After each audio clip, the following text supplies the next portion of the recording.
Assalamualaikum warahmatullahi wabarakatuh. Salam guru penggerak. Dari penayangan video tadi dapat digambarkan keseruan dan keakraban dengan teman sejawat melalui permainan Festival Eling Permainan Dewe, biasa disebut Elimpiade Permainan Tradisional. Ternyata dengan bermain dapat menghadirkan rasa kekeluargaan, ketangkasan, kerjasama, sportisme, dan membuat badan lebih bugar.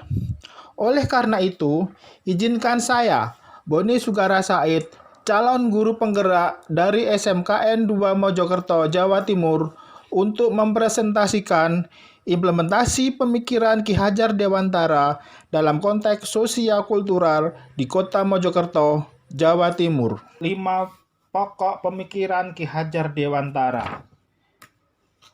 Yang pertama, semboyan ing ngarsa sung tulodo ing madya mangkarsa tutwuri handayani. Maknanya adalah dalam mewujudkan ing ngarsa sung tulodo, sebagai guru kita dituntut untuk mampu memberikan contoh baik bagi siswa, baik sikap maupun dalam pola berpikir. Karena sesungguhnya siswa itu akan melakukan apa yang dicontohkan oleh gurunya. Kemudian untuk ing madya mangun karso, artinya kita sebagai guru dituntut untuk selalu berada di tengah-tengah antar siswa untuk mampu memberikan motivasi dan solusi supaya siswa mampu lebih maju dalam pembelajaran.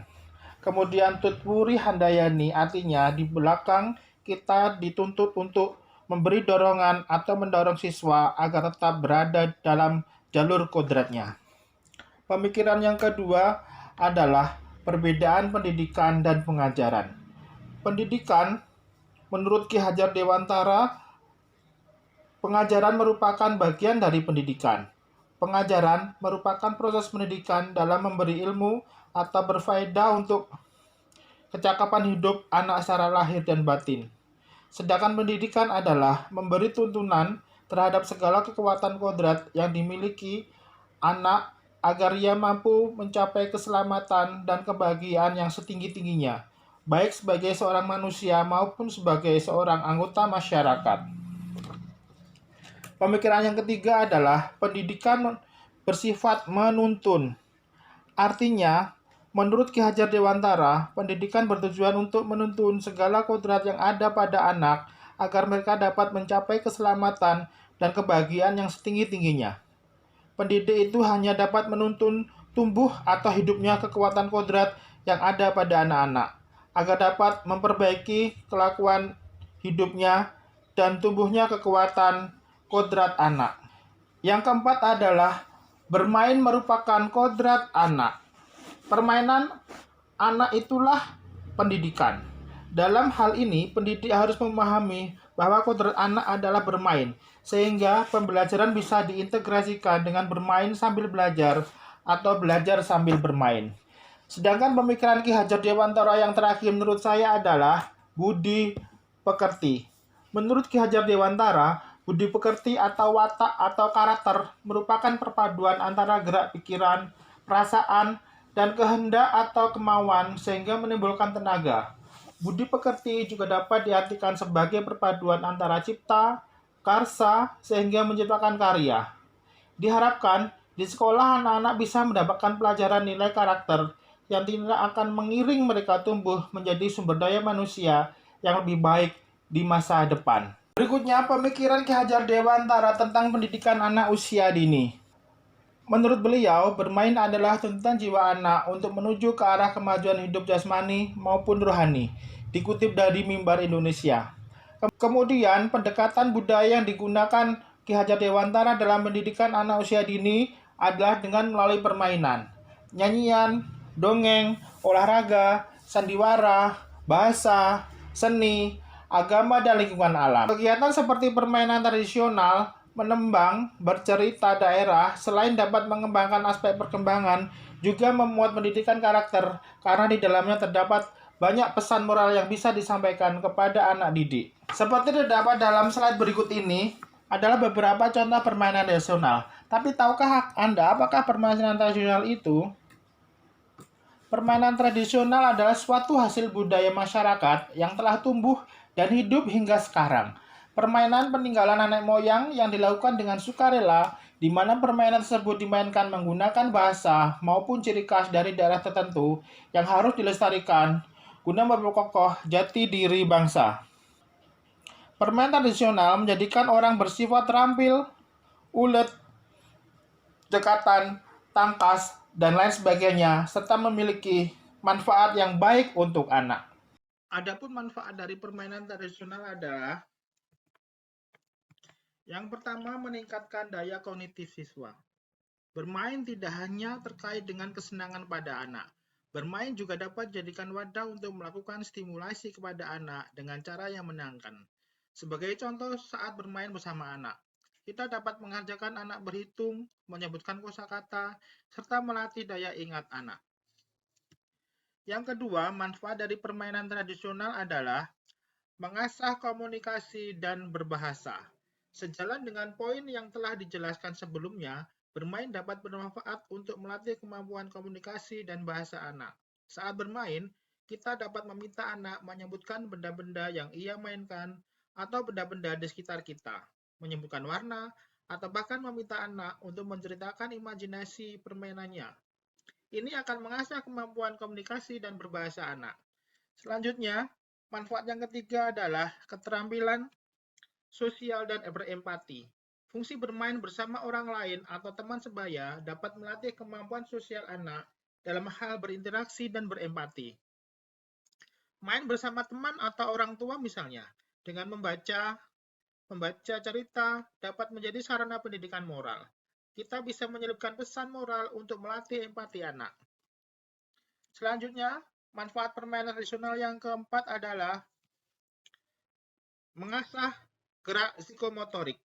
Latihan fisik sangat penting bagi anak. Salah satu cara yang asik bagi anak untuk melakukannya adalah dengan bermain. Permainan yang dapat merangsang aktivitas fisik anak. Misalnya bermain di taman, kemudian bermain dengan yang lainnya melibatkan latihan fisik. Selain membuat lebih senang, anak juga bisa memperoleh manfaat kesehatan fisik dari bermain. Manfaat permainan yang kelima adalah mengembangkan sikap sportivitas. Dalam sebuah permainan, ada kalanya menang dan ada kalanya kalah. Hal ini dapat melatih sikap sportivitas pada anak. Dengan begitu, anak diajarkan untuk dapat berani kalah, mengakui kesalahannya, dan belajar dari kesalahan tersebut. Serta manfaat bermain bagi perkembangan anak berkaitan dengan kontrol emosi. Bermain dapat melatih pengendalian diri dan mengontrol emosi anak, terutama jika ia bermain bersama teman atau orang lain. Implementasi permainan tradisional dalam pembelajaran siswa. Dalam rangka membudayakan permainan daerah, pemerintah Kota Mojokerto menyelenggarakan kegiatan bermain permainan tradisional. Salah satunya adalah Festival Eling Permainan Dewe atau Elingpiade di setiap jenjang sekolah. Selain Festival Elingpiade, seluruh jenjang sekolah diminta untuk menyiapkan kegiatan bermain dalam pembelajaran sehari-hari. Misalnya saat istirahat, siswa dilatih memainkan salah satu permainan atau saat pelajaran olahraga, para siswa dapat mempraktikkan permainan tersebut. Tantangan yang dihadapi dalam mengimplementasikan pikiran pokok Ki Hajar Dewantara ini adalah yang pertama, anak lebih suka bermain dengan gadget. Seperti kita ketahui bersama bahwa sekarang ini permainan di gawai atau di gadget amatlah sangat banyak. Mereka dapat dengan mudah download permainan dan bisa memainkan permainan itu sepanjang hari. Inilah yang menjadi penghambat kenapa mereka malas untuk bermain permainan tradisional. Anggapan mereka lebih enak duduk dengan memegang HP atau gadget yang lain sambil bermain game di dalam gadget tersebut. Tantangan yang kedua adalah sarana dan prasarannya. Pada umumnya, sekolah belum cukup memadai untuk memfasilitasi permainan tradisional. Alasan yang ketiga adalah masalah fisik siswa. Permainan tradisional ini dibutuhkan fisik yang kuat untuk memainkan. Dalam permainan ini, siswa dituntut untuk bisa berlari, melompat, atau bahkan berguling. Hal inilah yang dihindari siswa pada saat ini. Mereka lebih suka bermain gadget daripada permainan yang membutuhkan fisik yang kuat. Solusi dari tantangan yang sudah disebutkan tadi, yang pertama adalah permainan tradisional ini bisa dilaksanakan saat ada pagelaran kelas meeting. Kelas meeting ini dilaksanakan setahun 2 kali, yaitu saat akhir semester 1 dan akhir semester 2. Kelas meeting diikuti oleh seluruh warga sekolah, baik siswa, tenaga kebersihan, tenaga administrasi, sampai dengan guru. Dengan hal ini, dengan kelas meeting ini dapat memupuk kerjasama serta rasa sportivitas yang tinggi di setiap jiwa para pemainnya.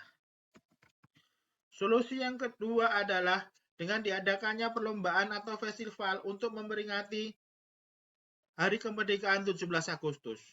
Begitu pula dengan peringatan ini, permainan tradisional bisa dilaksanakan di samping lomba-lomba yang lain untuk menyemarakkan Hari Kemerdekaan Republik Indonesia. Solusi yang ketiga adalah dimasukkannya permainan tradisional ini dalam mata pelajaran olahraga. Karena mata pelajaran olahraga membutuhkan fisik dan bisa dilaksanakan di luar kelas, maka permainan tradisional bisa disisipkan di antaranya itu. Hal-hal tersebut adalah beberapa solusi yang bisa diterapkan di sekolah untuk menumbuhkan permainan tradisional. Demikian hal-hal yang bisa sampaikan. Terima kasih atas kerjasamanya. Salam guru penggerak. Wassalamualaikum warahmatullahi wabarakatuh.